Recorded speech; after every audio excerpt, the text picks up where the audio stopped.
Whether you are an experienced pilot or a novice, and whichever paragliding path you wish to follow, whether cross-country, mountain flying, or even if you're destined for the newer aspects of the sport, the start of every flight is the takeoff.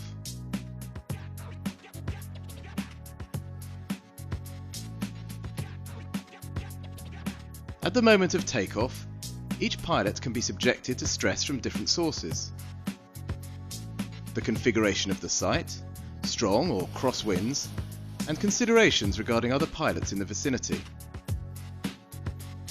Lack of practice can also lead to doubt or hesitation.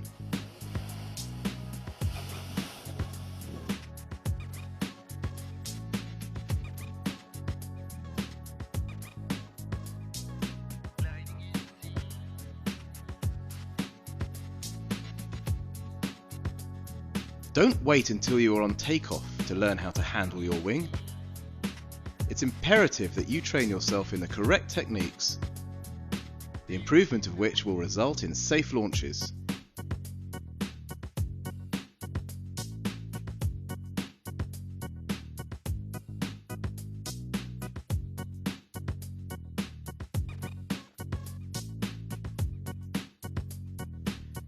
During this DVD, pilots of a high level of ability are going to show you how to improve your ground handling technique.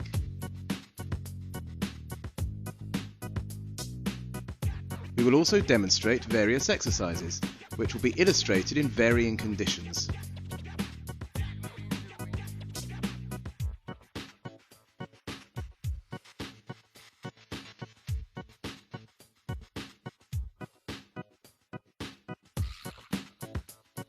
So, practice regularly, find some clear ground and go and play with your wing.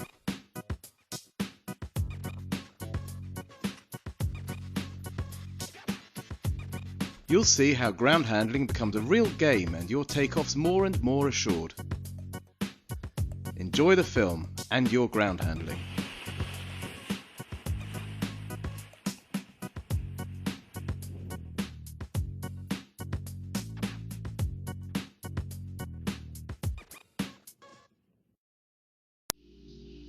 Like a kite, a paraglider flies within what is known as the wind window. In practical terms, this window is a space in which the wing can fly. This space is defined by the wind and the relative position of the pilot. It's a quarter of a sphere facing the wind, of which the radius is the length of the lines.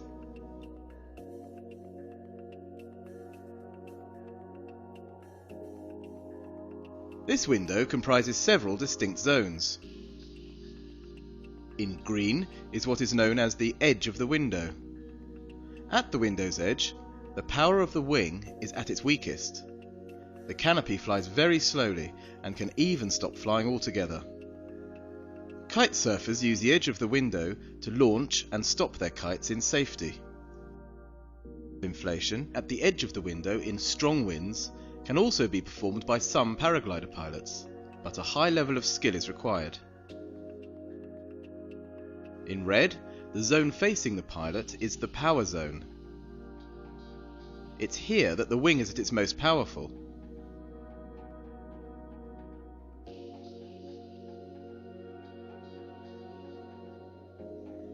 In paragliding, the wing can fly from the top to the bottom and from one side to the other up to the edge of the window. For a paraglider, the wind window and its different zones exist in the same manner as for kiting. In red, the power zone. The wing strongly resists the wind, producing a pulling effect. In green, the lift zone. The air begins to flow over the wing's profile as it progressively reaches flying speed. This is why, in strong winds, the movement of the wing in the power zone is the critical point of the inflation. You can greatly limit the power of the wing in this zone by moving towards it.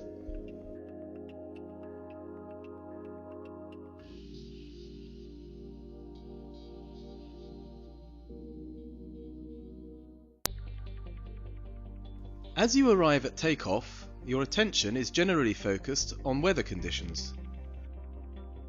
Knowing how to prepare your equipment must therefore become automatic, so that you're free to concentrate on other aspects of your flight as much as possible. Good preparation of the wing is essential to give yourself the best chance of a perfect inflation. Begin by analysing the conditions. Continue to assess the evolution of the weather as you prepare your equipment. You should prepare and inflate your glider directly into the direction of the wind. If you do this, your glider will ascend symmetrically. Always try your best to raise the wing symmetrically so as to avoid the necessity to move yourself laterally, and to be able to correct the inflation more easily. If you don't position the wing at 90 degrees to the wind, the side under more tension will inflate first, and attempt to launch before the other half of the wing. The extent of your reaction and the skill it requires will depend on the strength of the wind and the initial movement of the glider.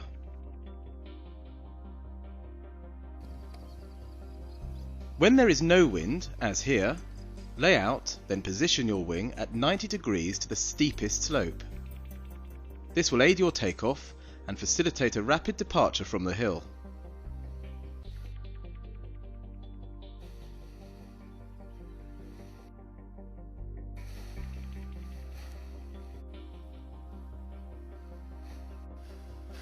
It's now time to untangle the lines.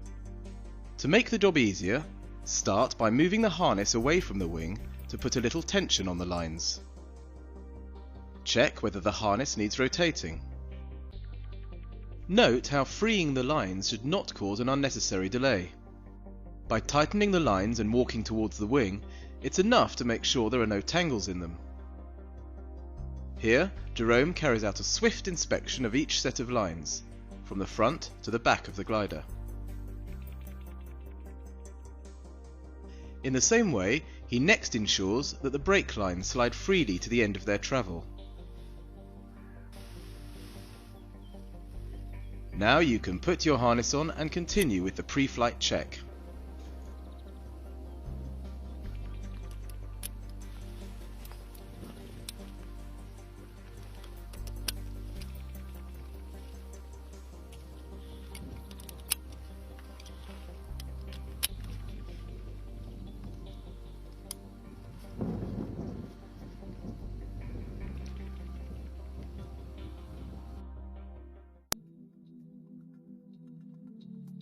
We're now going to see the various stages comprising a forward launch.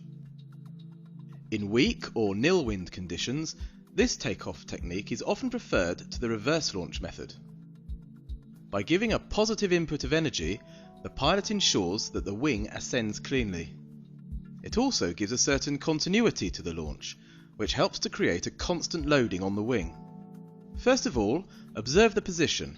The wing correctly prepared and orientated directly into wind, or in nil wind on the steepest part of the slope, and with the pilot situated in the centre.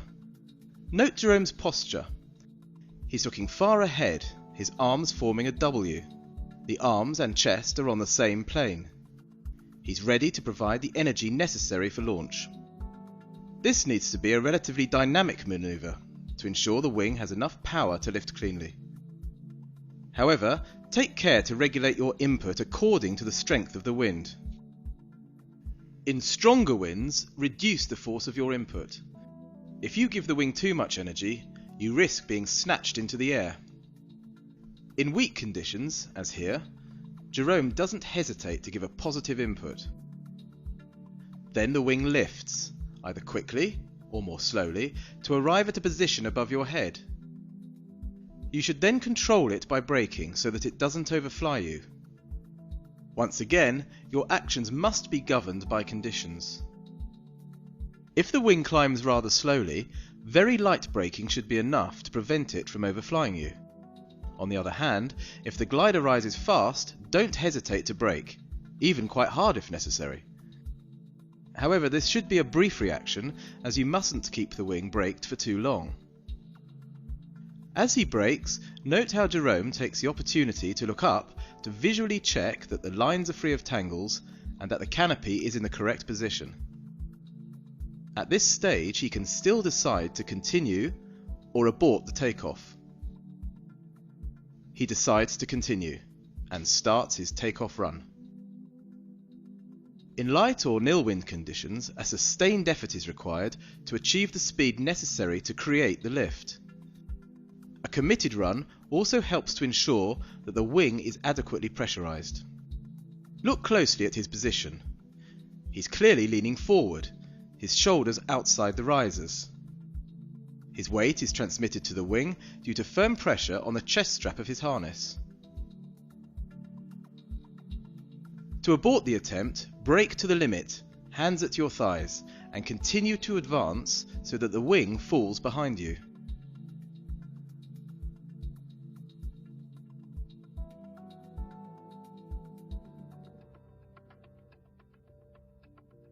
The glider and pilot form a pendular system.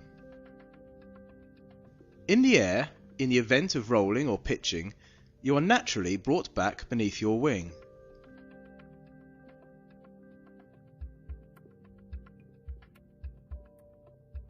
On the ground, it's a different matter entirely. If your wing moves to the left or right, it's up to you to follow it to regain the equilibrium. At the moment of takeoff, if the wing climbs sideways, you don't have to collapse it and start again. This situation can well be recovered. In the first place, follow the wing while continuing to advance. Next, correct the course of the wing with the opposite brake. In this way, you maintain a good loading on the wing throughout the run, while keeping to the initial direction chosen for it. Once returned to a position of equilibrium, with the wing stabilized above your head, you can start your takeoff run. David's action demonstrates this very well. By moving towards the wing, he causes a canopy to return above his head. Very quickly, the majority of pilots come to prefer the reverse launch because it allows a visual check of the glider. It's also easier, as the wing rises, for the pilot to effect the correct adjustments and find the best position to be in himself. This type of inflation is also better adapted to stronger conditions. There is no correct method. The right method is the one you master and which ensures that you take off safely. In all cases, be attentive to the situation and know how to adapt your reactions as required. The conditions are strong? Maybe you shouldn't wait before starting your takeoff run. Is the takeoff site a gentle sandy or grassy slope, or a steep and rocky incline? For each launch, analyze the situation and act accordingly.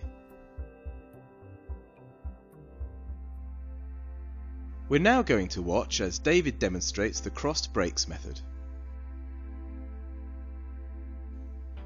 Turn to face the wing, the risers crossed in front of him. David takes the left brake in his left hand and the right control in his right hand.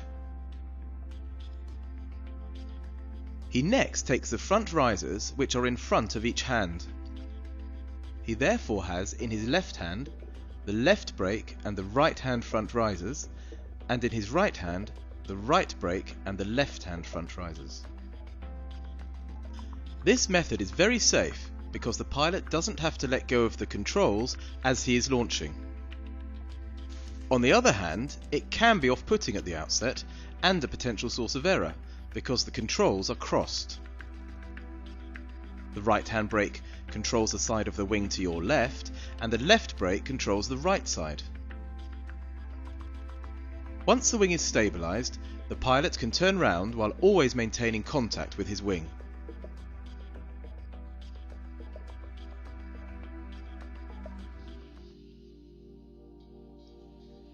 In strong winds, the movement of the wing in the power zone is the critical moment of the inflation. The wing is in the transitional phase and is barely flying. It presents a strong resistance to the wind, producing a pulling effect. At this point you could be surprised by the power of the wing. To reduce this energy, reduce the loading on the wing by walking towards it.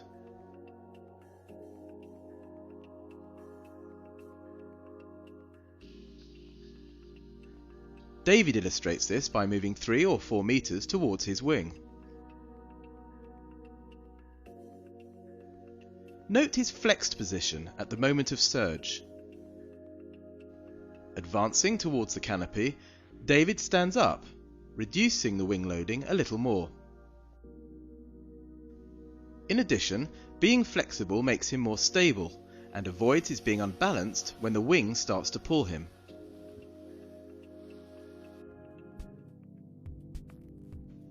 A different situation. For this demonstration, Jerome is using an ultralight wing and the wind is virtually nil. Jerome is going to use the same method of inflation that we've just seen with David. He is simply going to adapt it to the new context. Jerome pre-inflates the wing so as to better position it for the inflation. Note how the wing rises easily despite the absence of wind. With this type of equipment, very light input is required, even in weak conditions. Note that Jerome doesn't have to walk towards the wing. On the contrary, he needs to move backwards to load the wing even more. Here, he's not trying to reduce the speed of the wing, but to increase it, so as to overcome the lack of wind. The wing lifts. Jerome checks it visually as it rises.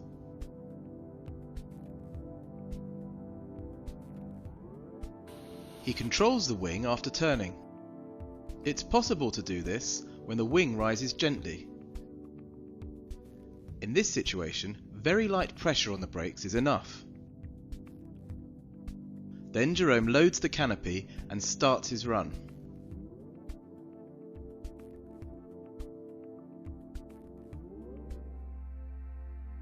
Now another situation with Timothy at the Dune de Pila. Here he again makes use of the crossed brakes technique, the right hand brake in his right hand and the left brake in his left hand. In contrast, however, he handles the brakes differently and he holds the risers in one hand. To control the wing from one side to the other, therefore, it's necessary to change the hand holding the risers.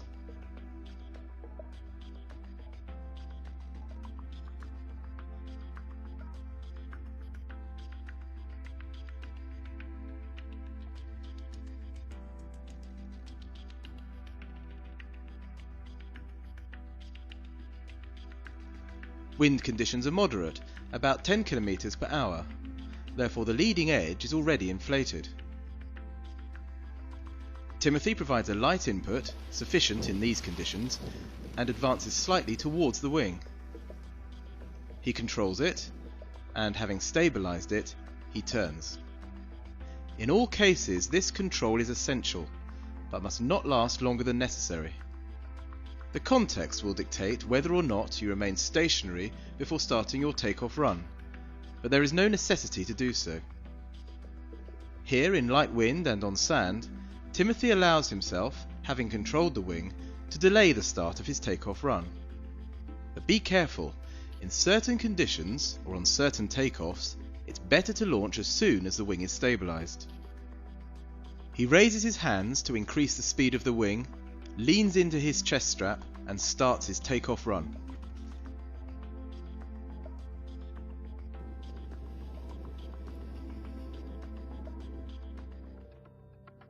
Here's a further example with Russell in slightly stronger conditions.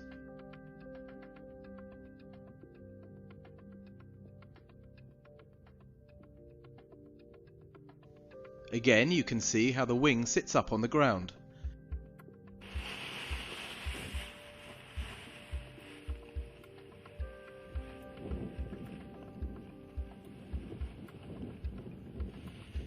In these conditions, only a small force is needed to cause the glider to rise to its full height above the ground. Russell moves towards the wing to reduce its power, then brakes it to prevent it overflying him. the wing is stabilised, and he turns. Note that the control is effective, but is not longer than necessary.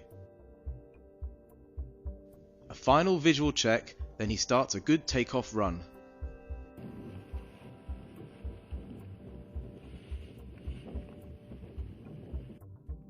The final example, and another situation, here with Jerome. This time the conditions are clearly stronger and the terrain uneven. A light input is all that's necessary to raise the wing to its zenith. The manoeuvre is skillfully carried out and Jerome launches safely. Nevertheless, that's not to say that this launch couldn't have been improved upon. In these strong conditions, Jerome could have advanced a lot more boldly towards the wing at the moment it began to climb. He could also have been more flexed, which would have allowed him to lighten the wing by standing up as it accelerated. Already being upright, however, he was unbalanced and pulled by the wing as it accelerated. Pressurized in this way, the wing lifted far too quickly, causing Jerome to have to brake it firmly. This demanded a very fast and accurate response on Jerome's part, and could be more difficult to handle by less experienced pilots. Anticipate the behaviour of your wing and adapt your reactions to the situation.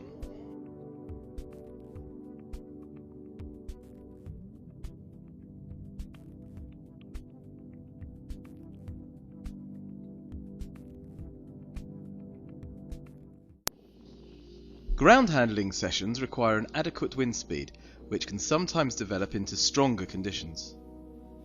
For your safety, therefore, you should know how to effectively collapse your glider. The method you'll have learned at your flying school consists of braking the wing until it falls behind you. As you can see, this method has its limits, as in strong wind it becomes very strenuous. In addition, the still partially inflated wing drops back through the power zone.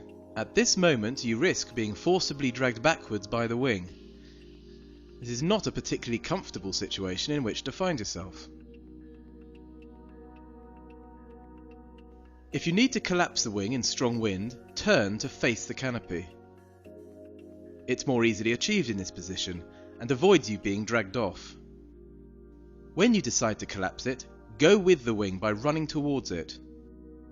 This helps to reduce the power in the wing by depressurizing it. Running forwards is easier. Still facing the wing, you can also collapse it by using the rear risers. Don't hesitate in strong winds, use the rear risers. This is the safest and most effective method. In this way you completely break the profile of the wing. It loses all its energy without pulling you backwards. In every case, use the brakes or the rear risers and go with the wing. You can also move off centre yourself once the canopy is on the ground to prevent it from being able to re-inflate. Here's another method. Be careful as it's fairly technical and best suited to pilots of a certain level of skill. It demands precision and must be effected smoothly. This technique consists of collapsing one side of the wing, then stalling the other.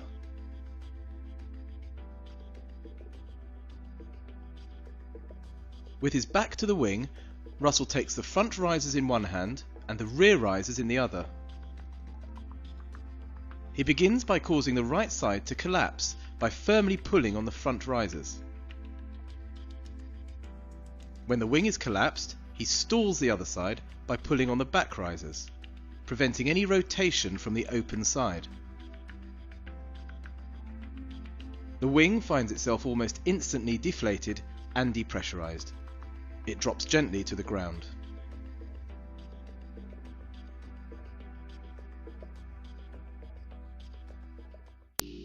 This exercise consists of advancing up an incline while maintaining the glider in the air. It's carried out in light wind and on a gently inclined slope. Watch David as he reclimbs the hill. Two obvious phases are apparent. When the wing is flying or rising, David walks towards it. When the wing descends, David stops before it touches the ground and speeds it up by lifting the front risers as during an inflation. The wing rises, he advances. The wing drops again, he stops to give it more speed, and so on. The exercise demands a good regulation of energy input to the wing and a certain amount of anticipation. The wing climbs, you can advance. By moving towards it, you depressurize it, as well as nullifying the effect of the wind. The wing will therefore lose its speed before dropping back. Make sure that you advance gently towards the wing, if not you risk depressurizing it too quickly, leading to its deflation and the end of its flight. As the wing descends again, stop before it touches the ground and give it some speed using the front risers. Here, watch how Jerome controls each side of the wing independently. He reinflates in turn the right side, then the left, and moves himself to maintain a certain loading on the wing. The wing rises again to its zenith, thus preventing the pilot from advancing further. Use the rear risers to brake it and cause it to fall once again. Moving from the front risers to the back quickly and without hesitation is a good exercise in skill and dexterity. To remain in control of the wing, you should also move yourself laterally. This will counter localized changes in wind direction. Here, the wing goes to the right. Jerome naturally shifts himself towards the left to maintain a symmetrical tension between the risers.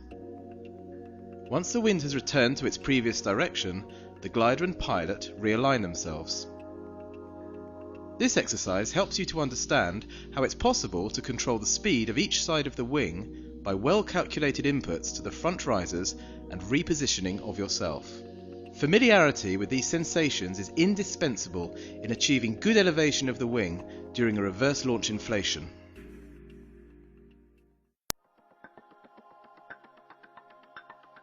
Here's an exercise which consists of standing up and sitting down while keeping the glider above your head.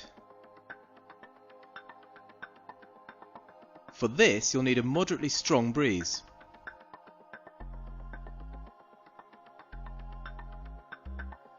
To begin, try to sit down and stand up again while maintaining the loading on the wing. If you're too quick, you risk depressurizing the wing suddenly, leading to its collapsing. Therefore, try to maintain and feel a continuity in the pressure. Your wing has less or more lift depending on its position within the wind window. This exercise aims to help you feel this lift as well as the zone in which it operates. As it rises towards the zenith, the wing attains its flying speed. The lift is created, then increases. Use the brakes to induce a pitching motion of the wing. Start by braking the wing sufficiently to make it swing firmly backwards. Then slacken the brakes. The wing can now fly again. It accelerates and again ascends to the zenith. At this moment, you should feel the increase in lift as the wing pulls upwards. Repeat this pitching movement and attempt to produce an increase in lift which will pull you upright. Observe Jerome as he instigates and utilizes this pitching movement of the wing to lift himself up.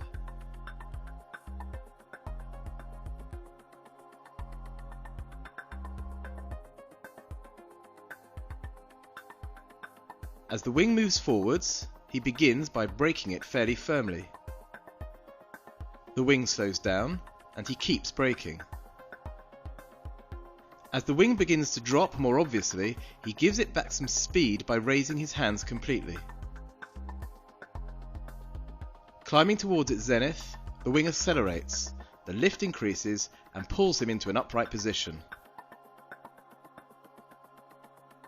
In strong or very strong winds, keep your knees bent and put all your weight on the harness.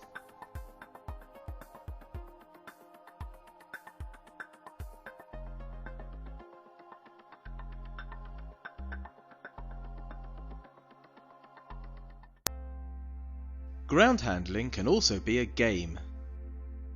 Having worked on various exercises, and from the moment you start to feel confident, you can enjoy yourself in your surroundings. Play with the ground. The goal here is to move yourself with the wing above your head without taking off. This low wall is perfect for an attempt to move along its edge without falling. A little break sends the wing to the left, he follows it.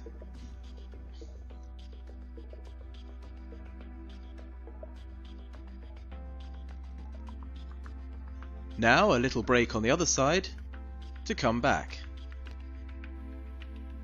See how Jerome displaces himself smoothly while always keeping some pressure on the controls. This exercise is useful when handling pitching movements of the wing. It's important that you avoid taking off and also that the wing doesn't overfly you, while at the same time preventing it from collapsing. Now Jerome reclimbs the slope. The wing is flying and he can move towards it. The wing drops back. Before it touches the ground, he gives it some speed using the front risers.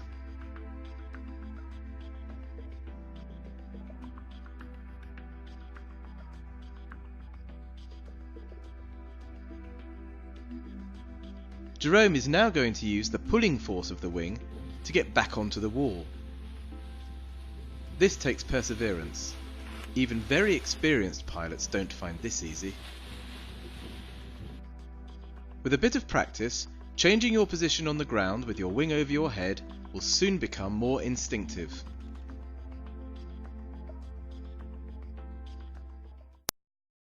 The aim of this exercise is to develop your awareness. It consists of maintaining the wing between the ground and its zenith. Be aware in this case that, as the controls are not held, this is not a ground handling technique to be used when taking off. Take the brake lines in one hand and the front risers in the other. You're going to control the glider by a pendular motion from right to left. By taking the front risers to the right and the brakes to the left, you accelerate the left side of the wing while braking the right. Conversely, by pulling the front risers towards the left, the right side of the glider will be accelerated. You will also have to control the speed of the wing to maintain its position. You can accelerate the wing by pulling the front risers upwards, or brake it by pulling on the brake lines. This is a very useful exercise as it requires delicate control to keep the wing flying. Observe how Timothy simultaneously controls the speed and dissymmetry of the wing.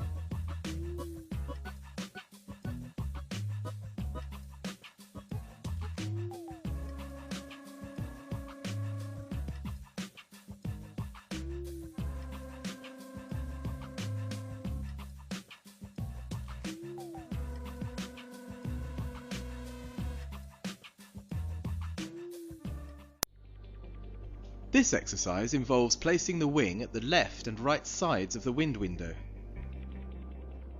Even in this unusual configuration, it's possible to achieve a state of equilibrium for your wing. When you have learned to bring the glider into this position and keep it there, you can attempt maneuvers at the edge of the window, such as the barefoot. This exercise requires moderately strong wind conditions. Use the controls to send the glider to one side. Instead of following the glider so as to keep it above your head, turn towards it and oppose it. You can even move in the opposite direction to accentuate the off-balanced effect.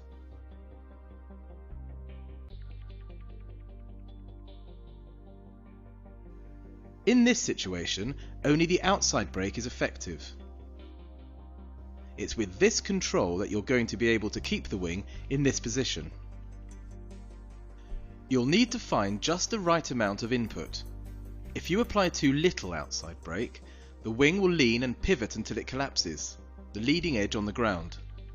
If you apply too much brake, you will prevent the wing remaining at the edge of the window.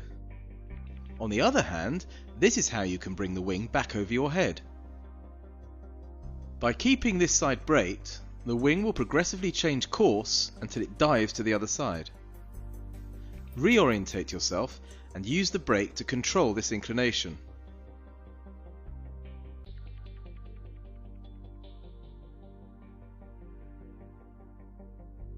If the wing has dropped too far, or the wind becomes weak, the use of the brakes alone will not be enough to bring the glider back above you. In the first place, you will need to speed up the wing to keep it flying. In order to achieve this, reload the upper side of the wing by pulling on the front riser as David does here. Then, a little paradoxically, as well as giving the wing more speed, you can brake it at the same time to bring it back over your head.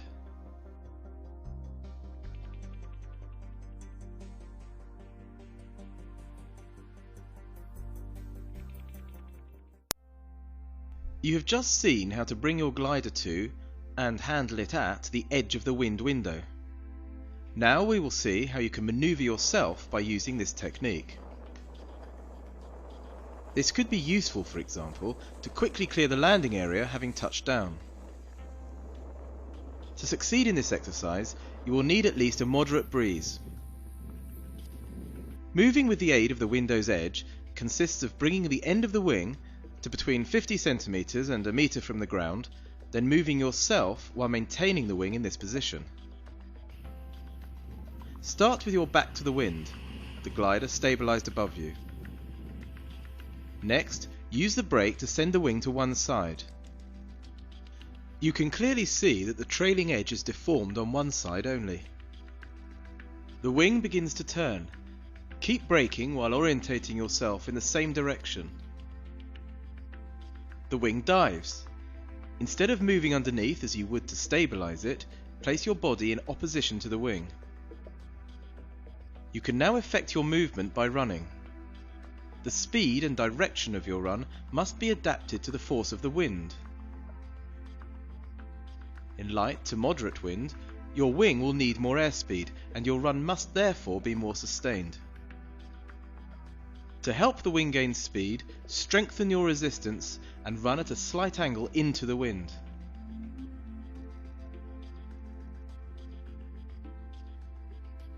In a stronger wind, your run can be less forceful and less into the wind. Be careful. Well loaded in a strong wind, your glider can rapidly gain speed, dragging you with it. The outside brake, the one controlling the higher half of the wing, allows you to control this tendency. Don't hesitate to use it to slow the wing down and return it to the required angle.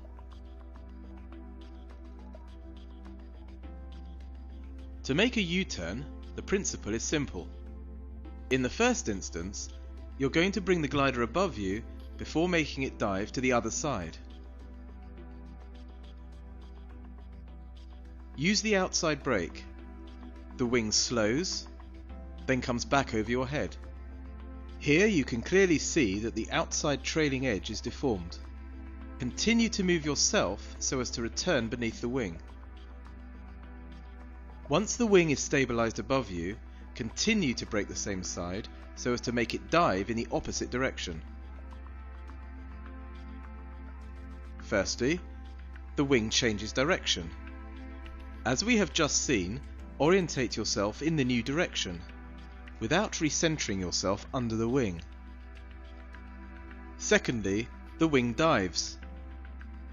You can maintain control with the exterior brake and begin your run.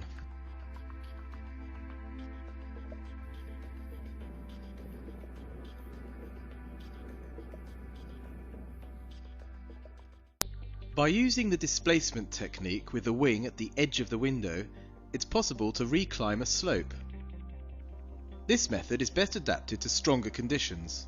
It's therefore practiced in sustained winds.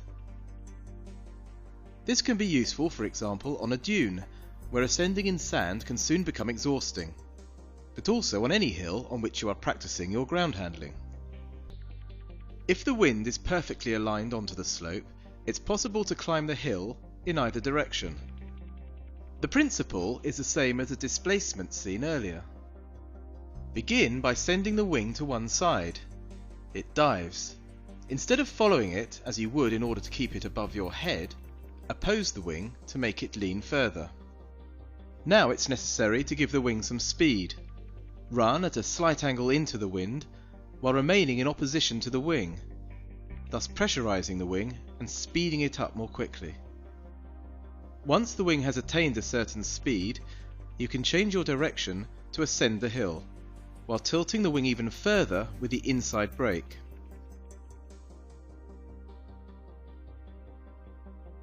In reality, it's rare that the wind's direction is at exactly 90 degrees to the slope, or even that the hill is angled in the same direction along its length. You can only reclimb the slope by running in the direction facing more into the wind. In the other direction, your run would have to be far stronger in order to displace yourself in this way. With the wind behind you, you are going to either take off or be able to effect a barefoot.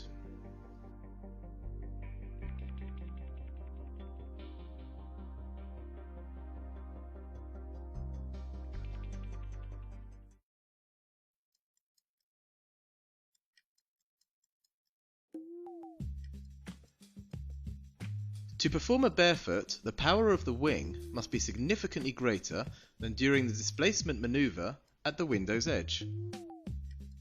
The pilot can then slide, towed along by his wing. This requires a strong wind. As we have just seen, the direction with your back into the wind makes a barefoot more easily achievable. You should attempt to impart the maximum energy to your wing. Incline the wing, load it by moving away from it, and run. When you feel sufficient force, you can let yourself be pulled. You can perform a barefoot on different types of terrain, on sand, but also on grass or snow.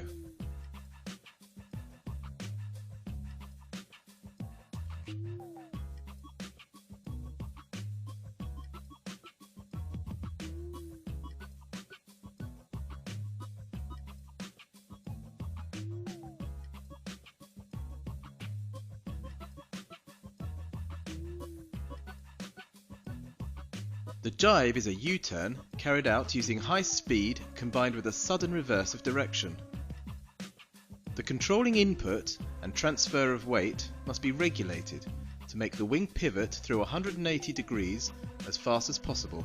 If the turn is slow or the radius too long, you will detach yourself from the slope and take off. On the other hand, if the turn is sharp and the pilot continues moving while the wing begins to turn, he will ensure a perfect loading on the wing. He is then returned by the pendular effect.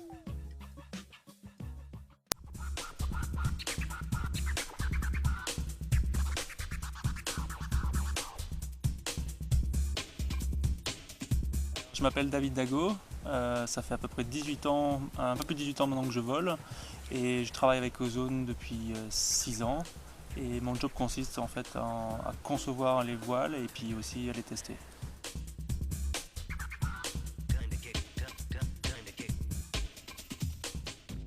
On est trois dans ce qu'on appelle le design team. Jérôme Cano et Russell Ogden qui m'aident en fait pour la mise au point des voiles et les tests. Et moi donc la troisième personne pour faire la conception et puis aussi pour aider mes deux camarades à tester les voiles et à les mettre au point.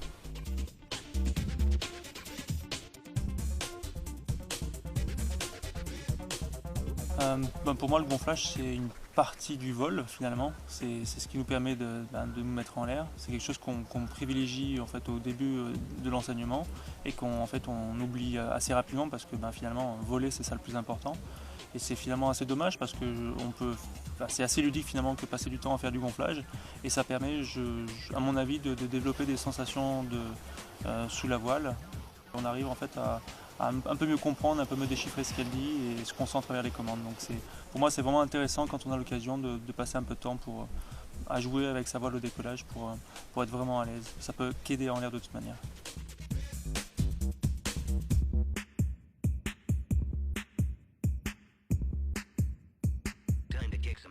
La façon dont la voile va se comporter au sol va être beaucoup plus difficile à gérer qu'en l'air. En l'air, en étant donc sans le pilote en fait en pendulaire sous la voile, tout va se régler de façon automatique, alors qu'au sol, c'est au pilote que de se déplacer au bon endroit pour arriver à garder sa voile au-dessus de la tête. Donc en fait, quelqu'un qui va bien se débrouiller au sol va a priori être beaucoup plus à l'aise en l'air. Il y a aussi effectivement le fait qu'on ne vole pas, donc on a moins de vitesse, le sensation dans les commandes est beaucoup plus floue. Donc c'est effectivement plus difficile d'arriver à trouver ces repères, de savoir jusqu'où on peut aller. Et donc d'avoir arrivé à développer ce feeling au niveau du sol va être fabuleux en fait en l'air après.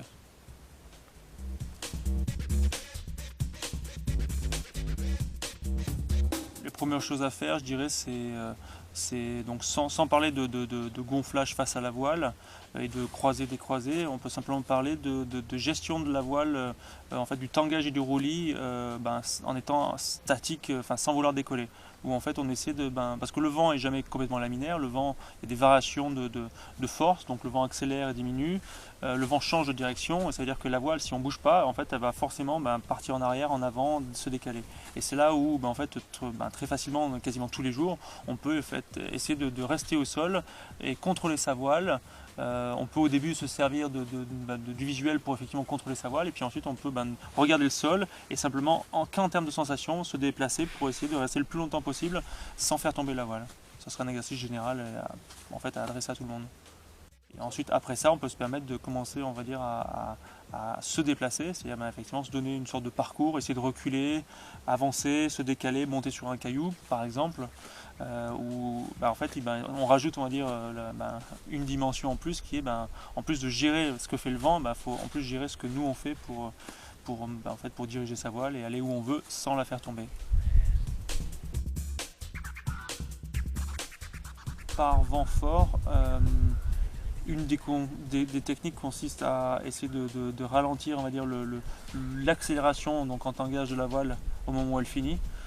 Pour ça, il y a deux choses à faire. La première, c'est, on va dire, descendre son centre de gravité, donc s'accroupir pour essayer de se servir des jambes pour faire comme un ressort, pour en fait essayer au moment où la voile finit de monter, pour essayer de réduire la quantité de poids et donc ce qui génère l'accélération de la voile. Et la deuxième chose, c'est aussi aller vers la voile. Donc si on gonfle face à la voile, au moment où la voile monte, en fait le pilote doit donc décomprimer le ressort et tout doucement avancer pour la voile pour finalement diminuer la vitesse de montée de la voile. Et ça permet effectivement de diminuer par 3 la vitesse à la fin de la montée, ce qui permet de quasiment, on va dire, décoller dans des conditions très fortes sans avoir la voile qui dépasse le pilote.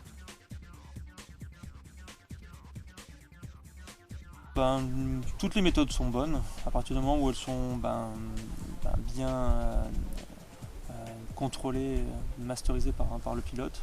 L'avantage du croisé, c'est que globalement, une fois que la voile est montée au-dessus de la tête, qu'on a contrôlé, le retournement est spontané et rapide, sans temps mort.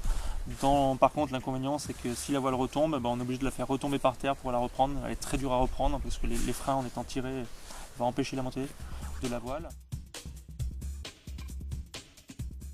Alors que donc en étant décroisé, l'avantage c'est qu'effectivement si on fait tomber la voile, on peut effectivement la reprendre, il y aura très peu de freins impliqués dans la manip.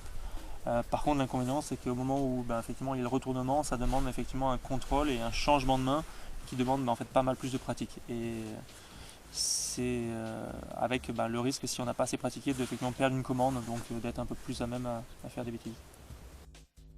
Vraiment le point principal, c'est il y a plein de techniques différentes. On va dire il n'y a pas une façon de faire qui est la bonne. Et à partir du moment où on va dire chacun trouve dans une des techniques, dans une des méthodes, une façon qui lui convient, et qu'il la maîtrise, pour moi c'est parfait. C'est vraiment ça la clé du succès du vol en sécurité et en confort, c'est vraiment la maîtrise de quelque chose qui nous convient. Yes, you. And you.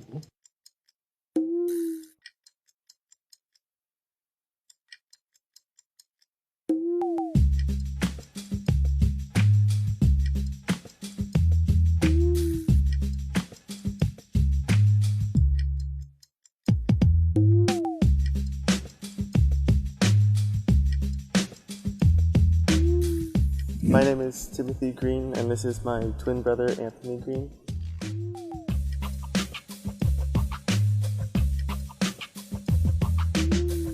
basically started in like winter of 2002, 2003, where we bought a parachute off of eBay and flew behind a golf cart and off of small hills until we kind of understood about the concepts of flight.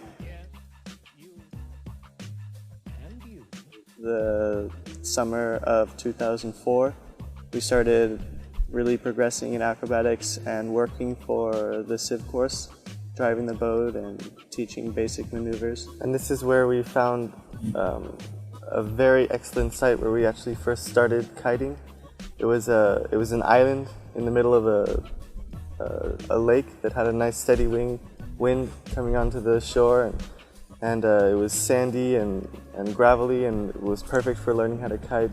And I mean, we became very good at kiting when we were not flying, and then when we were flying we were understanding, and we put the correlation between the two right then and there. And yeah, and we immediately understood why our instructor said that when you're really good at kiting, you're a really good pilot, because all of the kiting is the exact same as when you're flying. And so we could see the direct correlation when somebody was learning there and they were really bad at flying. You could see them in the air, they were bad at doing the acro. They would ask our instructor, what can I do to become a better pilot? And he would say, well, get out there and kite like the rest of them.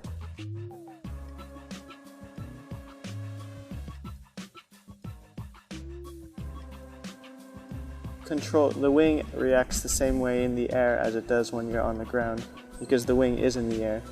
And so when you're doing an asymmetric deflation or anything in the air, it's kind of dangerous because you can get a cravat and spiral to the ground.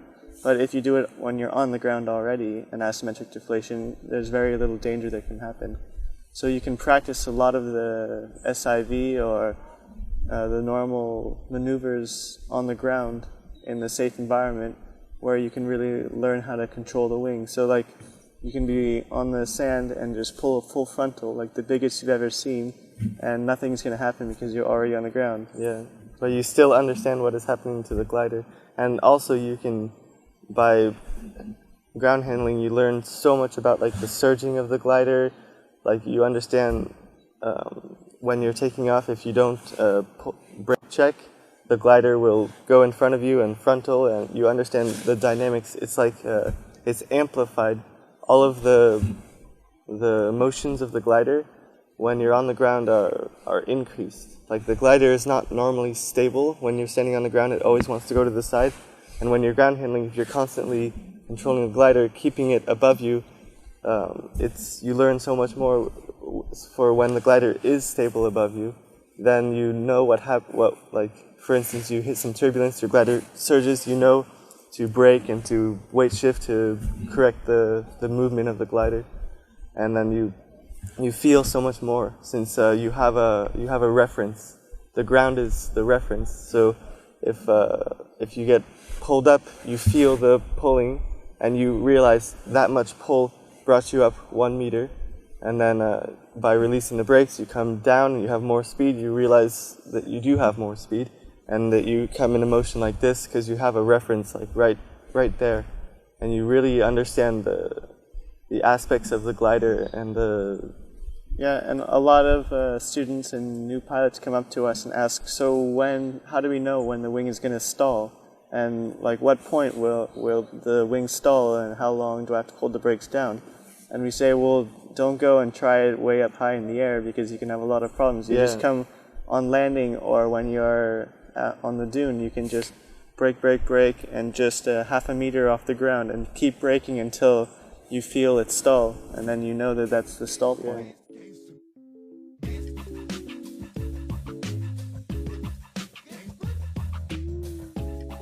You can do you can do every maneuver in the air that you can on the ground. You can put your glider up on the edge and apply brake on the high side, and it's exactly like a sat. It's the same body motion. It's just staying still instead of rotating around you. Yeah. So you just have like all of your weight shift on one side and the brake, and it's just keeping there, and then you let out and it goes too far down, and it would be like exiting a sat where it just falls into the sand. And if you pull too much, it goes too far up and stalls and spins, so it'd be like a coconut spin.